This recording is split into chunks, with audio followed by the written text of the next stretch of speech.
macroeconomía. Primero conversemos un poco de qué es lo que está pasando en el mercado. Ahora el mercado está anticipando una caída de las tasas de interés. Hemos visto cómo la retórica de los operadores va en distintas líneas. Antes era que cuando vimos las quiebras bancarias, la Fed va a tener que bajar la tasa de interés, luego no, las tasas van a estar más altas por más tiempo, incluso podrían haber llegado al 6%. Así se va equilibrando el sentimiento en el mercado. Pero ¿qué es lo que ha llevado esto y nuevamente al mercado a descontar fuerte baja la tasa de interés para 2024? Tenemos que entender que el contexto es que luego de todo el exceso de liquidez que hubo producto de la crisis COVID, vimos cómo tuvimos que Estados Unidos tuvo que contener las presiones inflacionarias que se habían llevado a nivel histórico. Para esto realizó una política monetaria restrictiva, la cual llevó la mayor aceleración de los últimos 40 años en la tasa de interés. Sin embargo, hemos visto cómo la caída de la inflación, que actualmente se ubica por debajo de los niveles de la tasa de interés, que por regla macroeconómica, que es la regla de Taylor, estamos en una economía restrictiva, por lo cual debiese seguir cayendo esta inflación. Y ese es el optimismo en el mercado, ya que los datos económicos en un terreno restrictivo en Estados Unidos continúan siendo favorables y sobre todo si lo comparamos con sus pares, con China, que muestra niveles deflacionarios, no logra estimular la demanda y una crisis en el mercado inmobiliario. Europa, que muestra niveles de estanflación. Estados Unidos se ha mostrado como la región más favorable en el entorno que tenemos actualmente. Entonces, ¿qué es lo que está pasando en el mercado? Es un equilibrio bastante difícil. Lo que están buscando los consumidores, los operadores, inversores, analistas, es que se mantenga esta retórica de las dos de soft landing, un escenario recesivo suave sin disparar la tasa de interés, pero es el escenario más complicado ya que buscamos una caída de la inflación, pero un equilibrio en la caída de los datos económicos, es decir, mostrar una moderación, pero no una moderación que arriesgue un escenario de recesión. Esto llevó a que los operadores descontaran que en 2024 vayan a haber 5 recortes de tasa de interés. ¿Y cómo responde así el SP500? Tenemos gráficos que nos indican que el primer recorte suele ser al alza, pero cuando ya ampliamos a los próximos 12 meses, los resultados pueden ser tan diferentes como una caída del 24% o un alza del 11%. Todo va a depender del contexto macroeconómico. Por lo que la tónica sigue en torno a la tasa de interés. Y esta semana vamos a tener las principales decisiones de política monetaria del Banco de Inglaterra, Banco Central Europeo y la Reserva Federal. Una semana bastante volátil. También recordar, tenemos vencimiento en el mercado de opciones que aumenta la volatilidad y datos de inflación en Estados Unidos. Así que ahora voy a desactivar mi cámara para que vayamos comentando el documento. Saludo a todos. Bueno, ¿enfriará la Fed el mercado alcista? La Fed, ¿qué es lo que está haciendo? ¿Cuál es la decisión? ¿Cuál es el camino que está guiando? ¿En qué se está teniendo la referencia? Entonces lo que tenemos que responder es si la Fed seguirá luchando contra las expectativas del mercado. Y bueno, para eso tenemos las condiciones financieras, que en seminarios anteriores yo he recalcado que es uno de los datos más importantes a tener en cuenta para ir guiando cómo podría responder el SP500. Vimos que en noviembre la Reserva Federal argumentó que podía haber un aumento más en la tasa de interés. Recordemos, noviembre, al principio de noviembre estábamos en mínimo antes de este repunte, en torno a los 4.150, 4.200 puntos, pero que subida de la tasa de interés no se llevó a cabo debido al endurecimiento de las condiciones financieras, es decir, condiciones financieras más restrictivas hacen que haya menos liquidez en el mercado y reemplaza esta subida de las tasas de interés.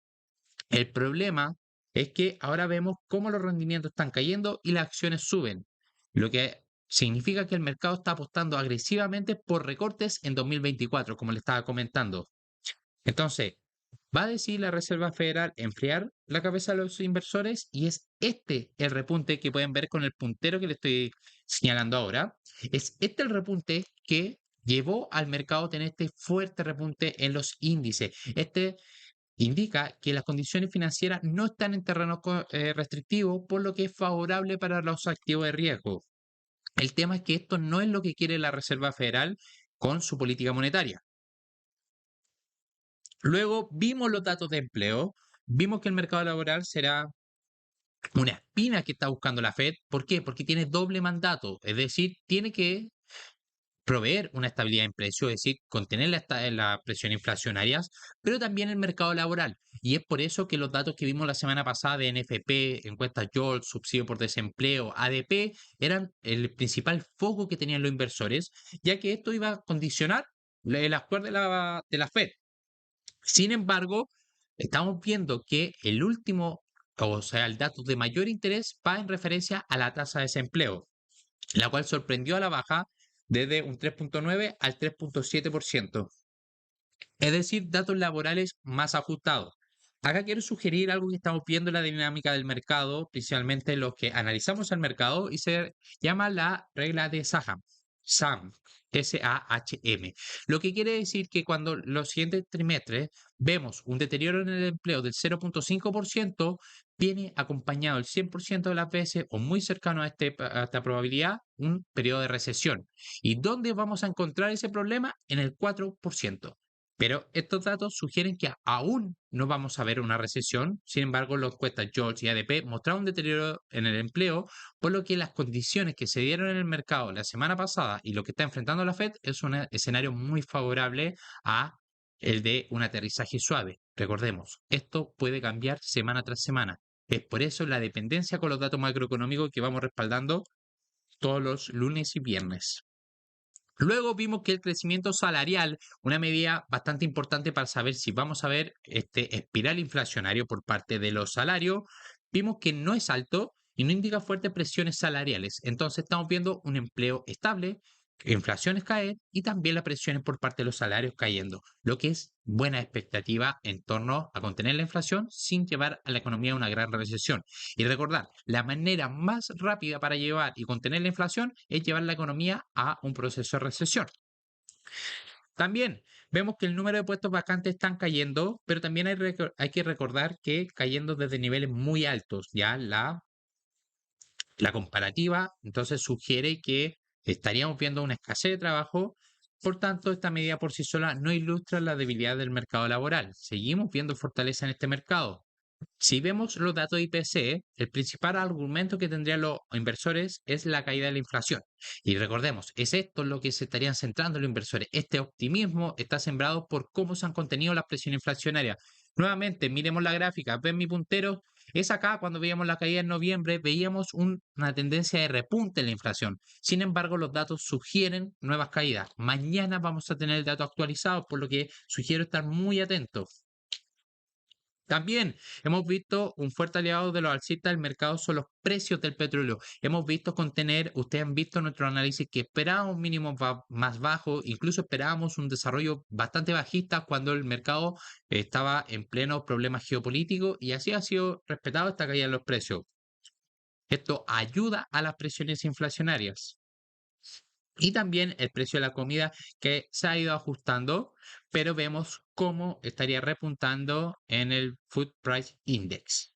Pero también se mantiene en niveles bastante estables, que no sugieren una presión inflacionaria por el lado de la comida, ni tampoco de los combustibles.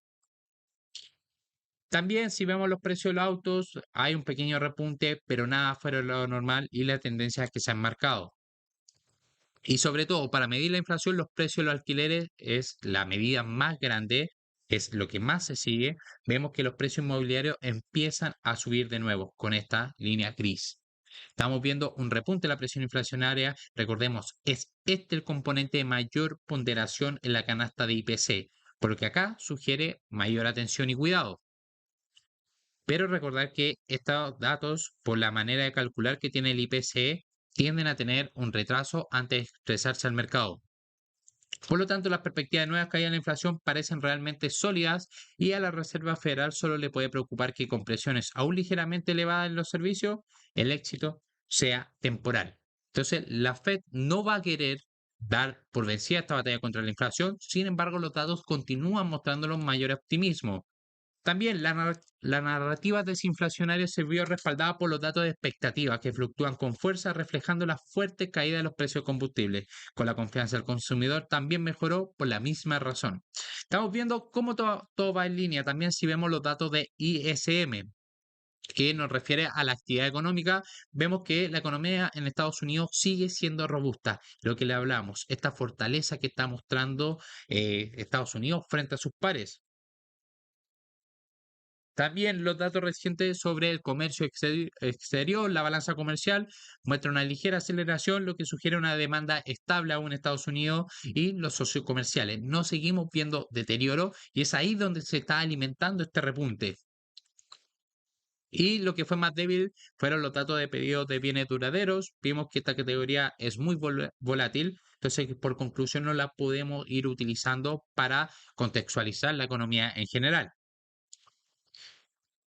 Repente, ahora el enfoque a Europa. ¿Qué es lo que estamos viendo? Siempre nos centramos y hemos sido categóricos en enfocarnos en Alemania, que es, como se conoce, la locomotora de Europa. Es la principal economía, por lo que la vamos utilizando como una dinámica para poder proyectar a la siguiente economía. Tenemos datos de PMI. Vimos a los mercados que se centraron últimamente en los mejores índices de PMI. De hecho, veíamos cómo la confianza de los empresarios indicaban mejor optimismo y que posiblemente se estuviera marcando un suelo en los datos económicos. Y efectivamente, eso fue lo que vimos esta semana. Vimos PMI más alto con una inflación más baja. Es decir, se aleja de esta retórica en torno a la estanflación que vivía en Europa y es por eso que vimos un DAX superar y realizar nuevos máximos históricos. Pero la pregunta que tenemos que respondernos es si la lectura de noviembre se van a mantener o son un hecho aislado. Y es este el repunte que nos estamos centrando. Recordar, los datos sugieren todavía terreno restrictivo, sin embargo, se estarían mejorando. Muy buen día a todos. Gracias por asistir. Recordar, si hay alguna duda en la macroeconomía, cualquier duda que tengan, pueden utilizar este momento para hacer saber su duda. Hasta ahora, sí, los datos siguen siendo débiles, tanto la producción como los pedidos han sido decepcionantes para Alemania y se encuentran en un territorio interanual negativo considerable. Ya recordemos, si bien vimos mejores datos en la macroeconomía, los datos siguen sugiriendo un escenario desafiante para las perspectivas económicas. Las exportaciones e importaciones también parecen ser malas, lo que indica aún más debilidad en la demanda interna. Y recordar acá, ser puntual, hemos sugerido que la situación en la zona euro es muy complicada. También Bitcoin vimos gran volatilidad, de hecho hoy nos sorprendía con una caída del 7%, si bien no hay noticias referentes a esta caída que se le pueda atribuir, estamos viendo una posible toma de ganancias por parte de los operadores.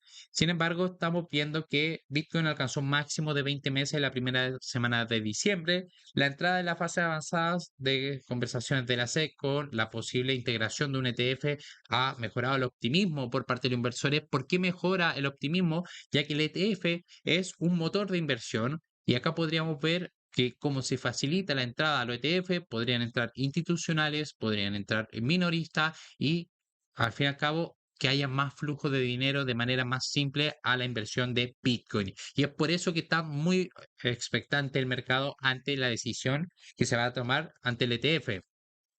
Fuentes citadas por Reuters sugieren que la SEC ha acelerado significativamente su trabajo sobre las propuestas y algunas reuniones recientes entre los fondos detrás de las propuestas del ETF se iban a celebrar directamente con el personal de la división de la SEC. Es decir, mayor optimismo, se está viendo mayor avance en el ETF sin noticia clara, pero seguimos viendo este repunte. Y acá tenemos los comentarios de Jay Diamond sobre Bitcoin. Vemos que el 23 de enero de 2014 decía que Bitcoin no tiene valor alguno. Estamos hablando cuando el valor está acá, recién surgiendo. Vean la pantalla. 12 de octubre de 2017 es una de las estafas más grandes que la burbuja de los tulipanes. 11 de octubre de 2021, Bitcoin no tiene valor, las criptomonedas son un esquema Ponzi. 25 de noviembre de 2022, personalmente creo que Bitcoin no tiene valor, pero si los clientes tienen una opinión diferente, tienen derecho a recibirla. 18 de enero de 2023, Bitcoin es un gran fraude. Y 6 de diciembre de 2023 es la moneda de los criminales, siempre ha estado contra Bitcoin y las criptomonedas, si pudieran, lo cerraría. Es ese el cotizar y esos han sido los comentarios referente a las criptomonedas por parte de Jay Diamond de Bitcoin. Ok, ahora, ¿qué es lo que estamos viendo? Si nosotros anteponemos el gráfico actual de Bitcoin con el gráfico de 2017, vemos que en aquel entonces el mercado esperaba los contratos de CME, que aquí SME se encarga también de los futuros del SP500, que prácticamente marcaron el pico del mercado alcista. Sin embargo, ahora la escalada de los aumentos, así como la etapa de adopción, son completamente diferentes. Sin embargo, siempre es interesante hacer estas correlaciones con los gráficos. Petróleo, igualmente, acá ustedes han visto cómo lo hemos analizado en conjunto, éramos a favor de seguir viendo nuevos mínimos cuando el mercado descontaba máximos, vimos esos mínimos, por lo que acá sugiero tener mucho cuidado con el mercado del petróleo. El mercado del petróleo es una materia prima bastante difícil de operar, sin embargo lo hemos hecho con gran éxito. ¿Qué es lo que estamos viendo? El petróleo WTI ha caído con bastante fuerza en la última semana y se acerca a un importante soporte técnico. Además, podemos ver que el precio del petróleo ya está a casi dos desviaciones estándar del promedio de un año, es decir, está sobrevendido. Y también vemos que el promedio de 5 años nos acercamos al promedio de una desviación casi nula, es decir, el promedio de estos 5 años, vale la pena señalar que el promedio de 5 años fue un soporte clave para el petróleo en 2011, 2013 y 2019. Exactamente esto que estamos viendo. Por lo que estamos viendo que está en su media de 5 años y podríamos ver que este grado de sobreventa que está sufriendo el petróleo podría identificar un posible suelo local en la materia prima. También las acciones comparativas en Estados Unidos han comenzado a caer nuevamente. Esto puede ser una señal de que el exceso de oferta de la última semana puede ser cosas del pasado. Además, los recortes adicionales de la OPEP+, aunque en realidad sean menores que lo anunciado, tendrá el efecto de reducir los inventarios globales, incluso en Estados Unidos, lo que podría significar que nos estamos acercando a un fondo local en los precios del petróleo. Acá sugerir teoría contraria, cuando todos son negativos ante un activo, generalmente tiende a sorprender del lado contrario. Commodities, ¿qué vimos por parte del gas natural? Vimos bajo presión por el excedente inventario en Europa y Estados Unidos, con un aumento inusual en las reservas de noviembre. El suministro de Estados Unidos alcanzó un récord de más de 108.000 millones de pies cúbicos por día. Petróleo, vimos que registró un mínimo de los últimos 5 meses debido a un incremento en el inventario y mayor oferta productora impulsada por países fuera de la OPEP. Se espera un aumento de 2 millones de barriles por día en la producción fuera de la OPEP para 2024. Y es esto lo que estaría presionando la oferta del petróleo y como vimos con la reunión de la OPEP, que no tuvo grandes sorpresas y los recortes quedaron en categoría de voluntarios, fue lo que ha sido bastante negativo por parte del petróleo.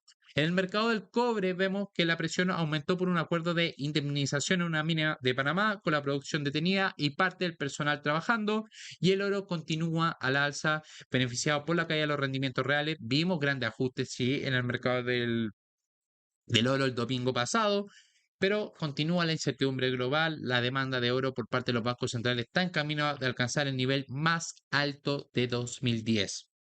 Latinoamérica esta semana, México, la principal atención va a estar en torno a la decisión de política monetaria por parte de Banxico esta semana, con expectativas de que las tasas de interés se mantengan, por lo que cualquier variación respecto a las tasas va a generar gran volatilidad en el peso mexicano. Brasil, vamos a tener los datos de inflación y también decisión de política monetaria, que serán los datos claves para seguir por parte de los operadores. Colombia, vamos a tener datos de actividad económica como la producción industrial y venta minorista. Y finalmente, en Perú, igualmente tendremos la decisión de política monetaria. Tanto México, Brasil como Perú van a tener decisión de política monetaria, que son los principales eventos de volatilidad en las monedas de los mercados emergentes. Gráfico de interés que les traigo para el día de hoy. Vayan dejando sus preguntas, José, estoy mirando. Voy a responderla en unos minutitos más. Termino estos gráficos y les respondo todas sus dudas en torno a la macroeconomía. Recordar, si quieren analizar un gráfico, vamos luego de esto a analizar los gráficos.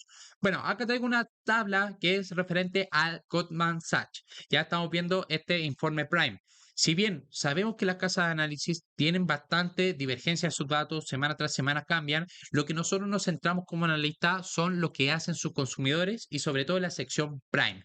Acá vemos que en Goldman Sachs hay grandes flujos de dinero, por lo que nos estaría indicando qué es lo que estaría haciendo la mano fuerte. Y es este informe el que nos centramos cada domingo y yo se lo traigo los días lunes. Vimos que Goldman Sachs publicó su Prime, que es el informe semanal de lo que hacen los inversores. Destacó que el SP500 subió por sexta semana consecutiva. Los inversores están atentos a los datos macroeconómicos y decisiones de los bancos centrales. Lo que le hemos comentado, eso es lo que estarían esperando los operadores esta semana. Los hedge funds, es decir, fondos de cobertura, compraron acciones estadounidenses netas, pero vendieron acciones individuales, destacando el sector como Bitcoin y bancos regionales. También se observa que los solo largos y sugieren ahorro de costos cambiando una posición no apalancada en futuros. En ETF hay una corrección hacia fondos de valor. Es esta la retórica que hemos ido cambiando. Hemos visto gran volatilidad tanto en el Russell 2000 como en el Nasdaq, producto de esta salida de dinero en las siete magníficas que encuentra ahora espacio en las acciones de valor que han estado más infravaloradas. También se destaca el aumento en la compra neta minorista en acciones individuales. Ya estamos viendo que todo está en el mercado, tanto los minoristas como también los inversores institucionales. También la observación macro influye en foco en beneficio del aterrizaje suave, ya lo que le hemos comentado igual, el escenario y el ánimo y el sentimiento que tiene el inversor está en base a la retórica de ver un escenario suave. Los sectores financieros y consumidores muestran optimismo sobre el mercado laboral y el comportamiento del consumidor. Este gráfico que traigo de Real Investment Advanced Spread no indica el repo inverso. Estamos viendo que la Reserva Federal utiliza un acuerdo de recompra inversa para drenar el exceso de liquidez en los mercados monetarios. Los saldos del PRR aumentaron en marzo de 2021 debido al exceso de liquidez de los estímulos fiscales y monetarios.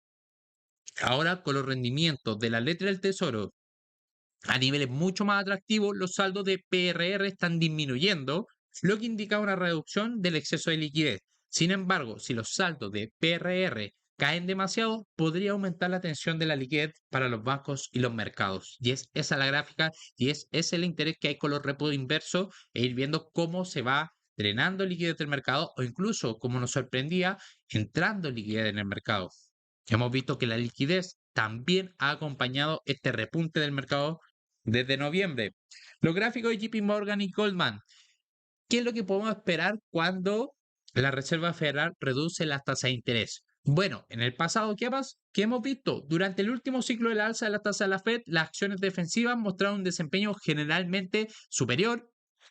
Acá vemos healthcare, utility, staples.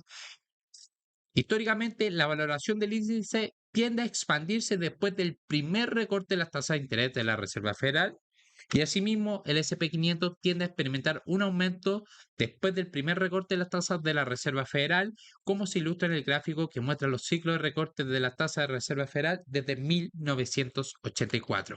Y ese ha sido el análisis macroeconómico del día de hoy.